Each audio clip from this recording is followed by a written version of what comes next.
Alex Jones, not too long ago, lost a bombshell court case to the Sandy Hook parents, and a judge ordered that he has to pay them a gigantic sum of money,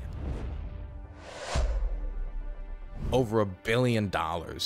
And I mean, this was kind of a landmark case of this type because nobody really knew how Alex Jones was going to pay that type of money. Nobody knew how Alex Jones was going to cope with this amount of financial pressure, if his show was going to be able to keep on going, if Alex Jones was going to be able to scrape this money from donors, if he was able to scrape it from some assets. But Alex Jones just kind of didn't pay it. He goes out there, slanders the parents, slanders the victims of Sandy Hook, then on his show causing them immense pain from his viewers, going out and harassing the families. So then he's brought before court. He loses the slander case. He knows he's lying. He keeps pushing it anyway. Terrible, terrible, terrible. He's ordered to pay this gigantic sum of money he probably could never pay, even if he wanted to. And then, I mean, probably shouldn't have said these horrible things, and then he just keeps doing a show. And so everybody was kind of just waiting to see, like, okay, what's going to happen now? Because is this just going to get extended? Is this going to be appealed again? How long until the Sandy Hook people get their money? Is this going to be a situation where we're going to be waiting 10, 15, 20 years through deliberation and counter offers and this and that till Alex Jones can pay through him making money off of supplements on his show? Instead, it looks like the judge has taken a different path, and it looks like Alex Jones is being ordered to use his personal assets to pay the $1.5 billion he was ordered to pay by the court.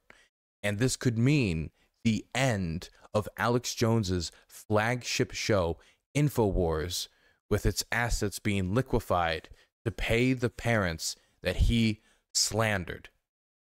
Poetic, but also something that's certainly going to anger his base, all of the, you could say, maybe anti-establishment, alternative media types that love Alex Jones. Let's read a little bit about the specifics of the case. Let's see what Alex Jones is doing for what he calls his possible last episode. And let's talk about karma. A federal judge on Friday ordered the liquidation of conspiracy theorist Alex Jones' personal assets, but dismissed his company's separate bankruptcy case, leaving the future of his InfoWars media platform uncertain, as he owns $1.5 billion for his false claims that the Sandy Hook Elementary School shooting was a hoax. Judge Christopher Lopez approved converting Jones' proposed personal bankruptcy reorganization to a liquidation, but threw out the attempted reorganization of his company, Austin, Texas-based Free Speech Systems. Many of the Sandy Hook families had asked that the company also be liquidated. If Free Speech Systems' bankruptcy reorganization had been converted to a liquidation, Jones could have lost ownership of the company, its social media accounts, the InfoWars studio in Austin, and all copyright, as the company's possessions were sold. Jones smiles as the judge dismissed the company's case. It wasn't immediately clear what will happen to Free Speech Systems, InfoWars parent company that Jones built into a multi-billion-dollar moneymaker over the past 25 years. One scenario could be that the company and InfoWars are allowed to keep operating while efforts to collect the $1.5 billion debt are made in state courts in Texas and Connecticut, where the families won lawsuits against Jones, according to lawyers involved with the case. Another scenario is that lawyers for the Sandy Hook families go back to the bankruptcy court and ask Lopez to liquidate the company, part of Jones's personal case, because Jones owns the business, says. Now, I don't know if it's, I don't think it's a sole proprietorship, because it seems like it's part of this Free Speech Systems brand. The way I do content creation, but my show is much smaller than Alex Jones, is a sole proprietorship. So in a scenario like this, I would immediately be screwed. But I don't think it's a sole proprietorship, so I don't know how this is going to go. Plus, I'm not a lawyer, so I can't really tell you. But what I can say is this: Alex Jones does not have the money to pay $1.5 billion. If Alex Jones is going to pay $1.5 billion in the current state, he would have to also liquidate InfoWars, and it probably still would not get to the $1.5 billion necessary to pay. I mean, there is a scenario where he tries to pay this year after year by taking in money for his show. But if I'm being for real with you, the parents of the Sandy Hook victims, I find it very hard to believe what they want is Alex Jones to keep running the show, which they used to slander them, and then pay them the profits off of that show. I think it's much more likely, and from what I've read, I think that's definitely the case, that the parents would be happier to see the show be liquidated.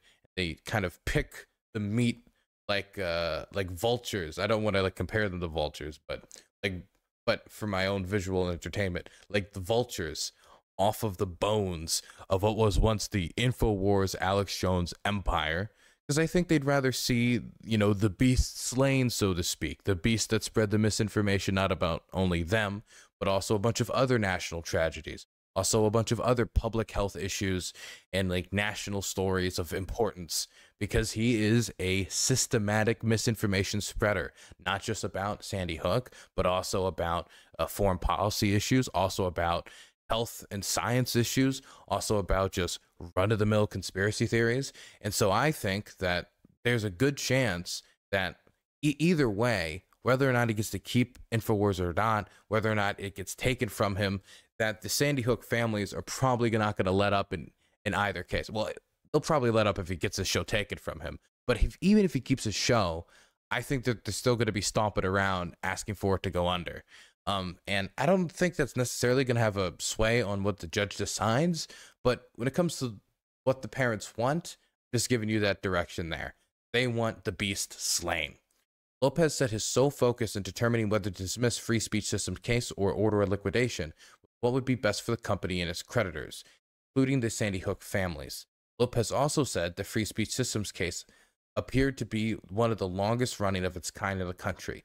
It was approaching a deadline to resolve it. So it is unique how long it's taking for them to come to a decision about this. The reason why people have been wondering about this. What's interesting here is what's best for the company and its creditors, including the Sandy Hook families. This means that not only do they have to consider what's going on with the Sandy Hook families, but also the other people that credit the show. But what's best for the Sandy Hook families from their perspective would be the show going down. But from a financial perspective, would it be the show continue so he could take in money over time? I don't know. I was never asked today to make a decision to shut down a show or not. That was never going to happen today one way or the other. This case is one of the more difficult cases I've had. When you look at it, I think creditors are better served in pursuing their state court rights. Many of Jones's personal assets will be sold off, but his primary home in the Austin area and some other belongings are exempt from bankruptcy. He has already moved to sell his Texas ranch worth about $2.8 million, a gun collection, and other assets to pay his debts. Gun collection. Guess the revolution ain't coming anytime soon. In the lead up to the Friday hearing, Jones had been telling his web viewers and radio listeners that Free Speech System was on the verge of being shut down because of the bankruptcy. He urged them to download videos from his online archive, preserve them, pointed them to a new website of his father's company if they wanted to continue buying the dietary supplement he sells on his show. This is probably the end of InfoWars here very, very soon. Not today, in the next few weeks or months, Joel told reporters before the Friday hearing, but it's just the beginning of my fight against tyranny. Jones has spent about $9 million in personal assets, according to the most recent financial filings in court. Free Speech Systems, which employs 44 people, has about $6 million in cash on hand and about $1.2 million worth of inventory, according to J. Patrick McGill, the chief restructuring officer appointed by the court to run the company during the bankruptcy. I gotta say, $9 million is not a lot of money to cover $1.5 billion. It's not a lot of money. You can add the $1.2 million from inventory, and it's still a drop in the bucket. The amount of money that Alex Jones is being asked to pay is such an astronomical sum that if he is unable to pay it, which is inevitable, this really comes down to whether the judge says it's better for the creditors for the show to get shut down and just pick the meat off the bones and give it over to the families. This is not a question about, oh, is this a show that's financially solvent currently? This is not a question about, oh, could Alex Jones find some other way to pay? Because he can't. This is merely a question about, will the judge decide that in the best interest of the families and the rest of the creditors, the show needs to be put down like Old Yeller and given over to them? I will say that this development has not been welcomed much by Alex Jones. This is his most recent episode, but I don't want to look at this. I wanted to look at some of the clips that have been coming off of the Alex Jones show as of recent. I don't have them pulled up, so I wasn't prepared to show you this clip. But the problem with Alex Jones, that it's hard to know where the performance starts and the performance ends, because he, when talking about this show and the possibility of show being shut down, he has been, let's just say, a little, well, dramatic to say the least, with the crying and the whining and the public fitting. I don't want to show all of it because I think a lot of it is to attract more viewers to the show, and I don't want to lean into it too much. But again, it's hard to know what is him genuinely crying because the show is going to go down, him crying because he wants new viewership, and it's just performative. It's hard to say. But this is what the Alex Jones show is as of recent. At the end of the day, we're going to beat these people. I'm not trying to be dramatic here, but it's been a hard fight. These people hate our children. Just take more calls. Go ahead, do the next person. I don't even know what he's saying at the end there. That was just mumbling. That was just mumbling. I have no clue what that was supposed to be. But this is what the Alex Jones show is as of recent, man. He is crying, he is whining, he is sad, his nose is dribbling, tears going down his face, and he's really looking down the barrel of the gun. He has no power over the situation anymore. It's just a question of whether the judge is going to pull the trigger. This is his most recent show that he just recorded. Tucker Carlson, Russ and Brand join Alex Jones' much-watched political potential last broadcast. Show 640. This is not a potential last broadcast, because the judge is not immediately shutting down the show. The judge is still coming to a decision. So he's going to have some more broadcasts, even if they end up liquidating the show. But, my goodness, isn't that a great headline? And hey, Tucker Carlson got to go on. Now, some of you might be wondering, what is Tucker Carlson going on the Alex Jones show as it's going possibly out the door? What is he going on the show to discuss? What is he on the show for? If I was to tell you that it was highbrow political commentary of a pertinent nature that we need to solve the complex geopolitical world, I'd be completely bullshitting you. It's some weird ass space alien shit again, man. I don't know what it is with Tucker Carlson, but his most recent arc has just been becoming the ancient alien guy from the fucking History Channel. It's just all goblins and orcs and fucking fairies and space aliens and nonsense. I was seeing him try to talk to serious conservatives about the fact that creatures from another dimension had made deals with the US government, and we don't know exactly what the creatures are. They could be angels, they could be demons, they could be otherworldly dimensional beings, but the deals are for sure happening because of whistleblowers have spoken up. Well, they don't have any video, they don't have any photos, they don't have any hard evidence, a court of law, but they certainly have a lot of testimony. They certainly have a lot of tall tales, just like that guy that Tucker Carlson brought to his show to talk about how he smoked crack and had gay sex with Barack Obama. Hard, long, important issues. Tucker Carlson program. Hard, strong, important crack on the Tucker Carlson show today. But yeah, I mean, Tucker Carlson is now Alex Jones level. This was the #1 name in television, #1 name on Fox. If you were to look at the ratings before Tucker Carlson was taken off, he was #1 in cable news. And now, just half a year later, he is swimming in the mud, covered in conspiracy theories and the type of stuff you should hear from your Crystal Hunt from Minnesota, not fucking Tucker Carlson, not from the #1 name in news, almost certainly.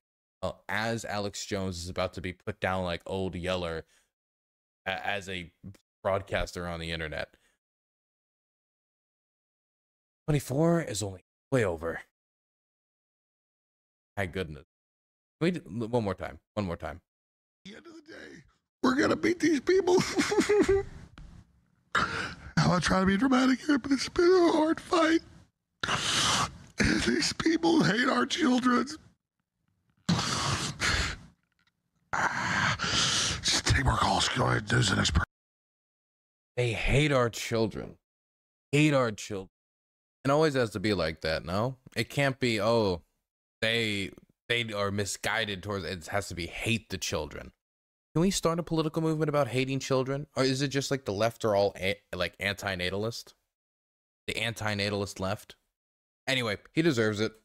I mean, like, at the end of the day, I don't think his free speech should be barred. I don't think, like, he should be banned from, like, doing Burns a blog, is an immoral, writing books, morally corrupt, doing bankrupt podcasts. man.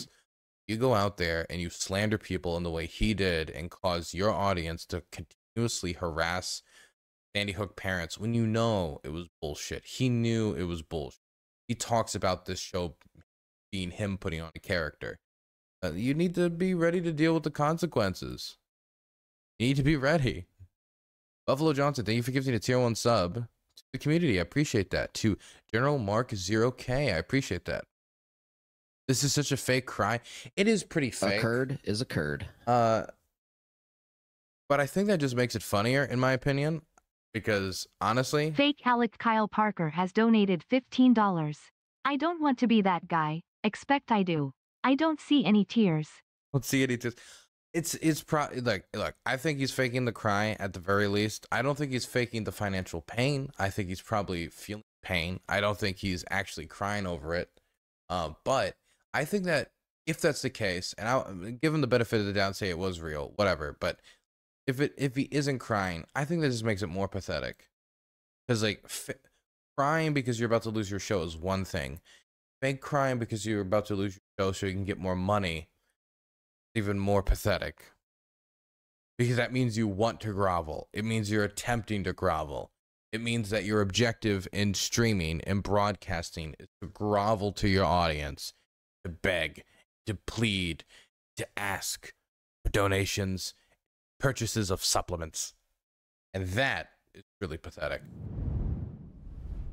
Boop. Okay. We did that topic. Look at that. Look at that. We did that topic.